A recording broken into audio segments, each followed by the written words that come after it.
आचार्य श्री नमोस्तु।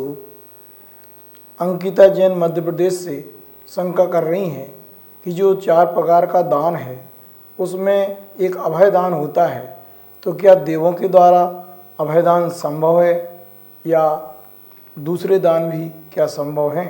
कृपया शंका का समाधान करें। नमोस्तु गुरुदेव। 4 प्रकार के दान होते हैं: आहार दान, औसत दान, अभय दान और ज्ञान दान। और आपको ये भी पता है कि ये चारों प्रकार के जो दान हैं वो उत्तम, मध्यम और जघन्य पात्रों को दिए जाते हैं। उत्तम पात्र मुनिराज होते हैं और मध्यम जो पात्र हैं एलक क्षुल्लक आदि, और जघन्य जो पात्र हैं वो अविरत सम्यक दृष्टि। इन 3 पात्रों को ही धर्म से सहित होकर के मोक्ष मार्ग की भावना से, रत्नत्रय की प्राप्ति आदि के हेतु से ऐसे जो पात्र आदि हैं, जो सम्यक दृष्टि हो, सम्यक दृष्टि के साथ एक देशव्रती हो या सम्यक दृष्टि के साथ सकल व्रती हो, ऐसे पात्रों को दिया जाता है। अब देखिए, चारों प्रकार के दान में एक दान जो है आहार दान, वह तो संयमी ही लोग दे सकते हैं। जो संयम धारण करते हैं वो ही जीव जो हैं आहार दान मुनिराज आदि को दे सकते हैं। और 3 प्रकार का जो दान है उसमें संयम की कोई ज़रूरत नहीं है। जैसे अभय दान है, ठीक है ना, ज्ञान दान है और औषध दान है। औषध दान की भी व्यवस्था बाहर से की जा सकती है। देव लोग भी जो है औषध दान की व्यवस्था, लेकिन ध्यान रखना औषधि दान भी देव अपने हाथ से नहीं दे सकता, ठीक है। तो ऐसे आहार दान की अनुमोदना, आहार दान की व्यवस्था ये देव भी कर सकता है। तो चारों प्रकार की दान की व्यवस्थाएं देव कर सकता है, लेकिन 2 दान, आहार दान और औषध दान, अपने हाथ से दे नहीं सकता है। लेकिन अभय दान क्या, जैसे मुनिराज पर घोर उपसर्ग हो रहा हो तो उनकी रक्षा करना, ठीक है ना, उनको रास्ता मार्ग बता करके बसतिका बताना, बसतिका में ठहराना, और बसतिका में मुनिराज हैं तो उनकी अन्य जानवर आदि से रक्षा करना, ये सब कुछ हो सकता है। तो अभय दान भी देवों द्वारा संभव है। और रही बात ज्ञान दान, तो ज्ञान दान में भी वो शास्त्र आदि का जो दान है वो कर सकते हैं।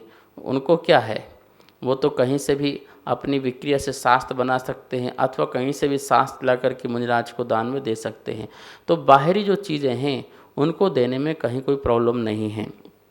किंवदंती के रूप में आहार दान आदि की व्यवस्था ही नहीं, आहार दान भी देवों ने दिया है। ये कहानी जो है चंद्रगुप्त और भद्रबाहु की पढ़ने को मिलती है कि चंद्रगुप्त ने भद्रबाहु की जंगल में रह कर के 12 वर्ष तक जो है उनका ध्यान रखा। और कहते हैं कि देवों ने नगर बसा करके चंद्रगुप्त को वहाँ पर आहार देते थे।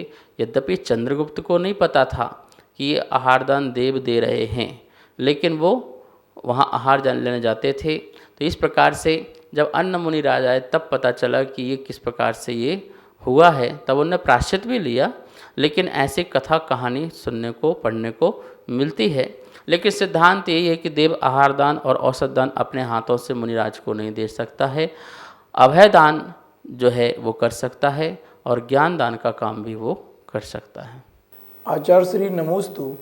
राकेश जैन उदयपुर से शंका कर रहे हैं कि जैसे जन्माभिषेक भगवान का मनाते हैं, देवलोक भी मनाते हैं, मनुष्य भी मनाते हैं, ऐसा क्या जन्माभिषेक ही ये भगवान का जन्म अभिषेक है या जन्माभिषेक में और जन्माभिषेक में कुछ अंतर है? इसको कृपया शंका समाधान करें। नमोस्तु आचार्य श्री। जन्माभिषेक, जिनेन्द्र बाल का जन्माभिषेक होता है और सौधर में इंद्र पांडुक शिला में ले जाकर के जिनेन्द्र बाल का अभिषेक करते हैं। क्षीर सागर के जल जिसमें सुभाषित पुष्प आदि मिलाकर के, सुगंधित पदार्थ मिलाकर के चूर्ण बना करके अभिषेक करते हैं, ऐसा आदिनाथ पुराण में लिखा हुआ है। देखिए, उस बाल का अभिषेक कर रहे हैं और शांति मंत्रों का उच्चारण भी कर रहे हैं कि जगत में शांति हो। तो क्या बालक से इस जगत में शांति हो जाएगी? सोचिए, सौधर्म में इंद्र जो है वहाँ बालक समझ करके अभिषेक नहीं कर रहा है, इस बात को ध्यान रखना। साक्षात ही जिनेंद्र है यह, ऐसा मान कर ही क्या बोलते कि वह अभिषेक कर रहा है, ठीक है ना।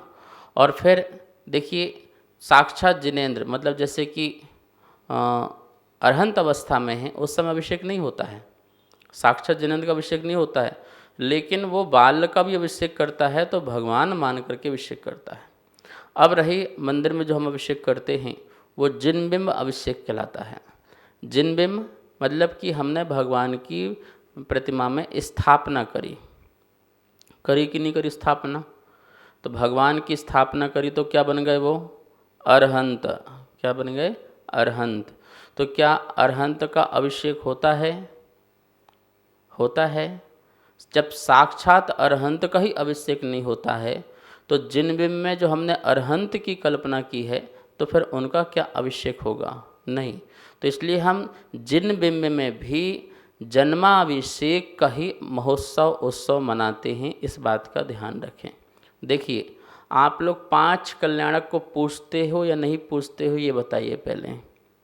आप 5 कल्याणक के अर्घ चढ़ाते हो या नहीं चढ़ाते हो? यदि आप कहें कि नहीं हम तो भगवान को ही चढ़ाएंगे, तो फिर आप 2 कल्याणक की पूजा नहीं कर सकते। कौन से? गर्भ कल्याणक और जन्म कल्याणक। फिर आप किसको अर्घ समर्पित कर रहे हो? पंच कल्याणक में गर्भ कल्याणक की भी पूजा दी गई है और जन्म कल्याणक की भी पूजा दी गई है। फिर आपकी इन 2 पूजा तो मिथ्या पूजा कहलाएगी। जब वो भगवान ही नहीं हैं तो उनका गर्भ कल्याणक की पूजा क्यों, फिर सारे अर्घ क्यों, और फिर जन्म कल्याणक की में उसमें भगवान की पूजा क्यों, फिर अर्घ क्यों? आप देखिए जितनी भी पूजा करते हैं पारसनाथ की, महावीर स्वामी की, आदिनाथ की, जयमाला के बाद 5 कल्याणक के अर्घ होते हैं। कितने होते हैं? 5 कल्याणक के अर्घ होते हैं। और आप गर्भ कल्याणक को अर्घम निरुपामति स्वाहा, जन्म कल्याण से मंडित उनको अर्घम निरुपामति स्वाहा। क्यों भैया, क्यों अर्घ समर्पित कर रहे हो? वो तो भी बालक ही तो है, शिशु तो है। नहीं भाई, बालक नहीं है वो। आप लोग की मान्यता बहुत गलत है। वो बाल्य नहीं है, वो ऐसा महापुण्यशाली तीर्थंकर प्रगति का बंद करने वाला जो जीव है वो जिनेंद्र बालक है। वो जिनेंद्र सम है, उसकी आत्मा आप आम आदमी जैसे नहीं है, ये समझ के रखना, ठीक है ना। इसलिए जो जन्माभिषेक का जो महोत्सव है वही हम जिन बिंब में महोत्सव मनाते हैं। वरना क्या होगा, यदि हम साक्षात अरहंत का अभिषेक नहीं करते हैं तो उनकी जो हमने कल्पना प्रतिमा में साक्षात अरहंत की है, फिर उसका अभिषेक भी नहीं बन पाएगा। इसलिए जिन बिंब में जन्माभिषेक की मान्यता जो है वो गलत नहीं है। सभी को सादर जय जिनेंद्र। पूज्य गुरुदेव के मुखारविंद से आप सभी की शंकाओं का नित्य समाधान आगम के अनुसार किया जा रहा है और ये इसका प्रसारण आदिनाथ टीवी चैनल के माध्यम से हो रहा है। अगर आपके मन में किसी भी प्रकार की कोई भी शंका है तो आप हमें नीचे दिए गए नंबर पर बेझिझक भेज सकते हैं और आपकी शंका का समाधान पूज्य गुरुदेव के मुखारविंद से आदिनाथ टीवी चैनल के माध्यम से किया जाएगा। तो आप हमें अपनी शंकाएं भेजें और पूज्य गुरुदेव के मुखारविंद से अपना समाधान पाएं और अपनी शंका का समाधान करें। जय जिनेंद्र। इस कार्यक्रम के पुण्यार्चक थे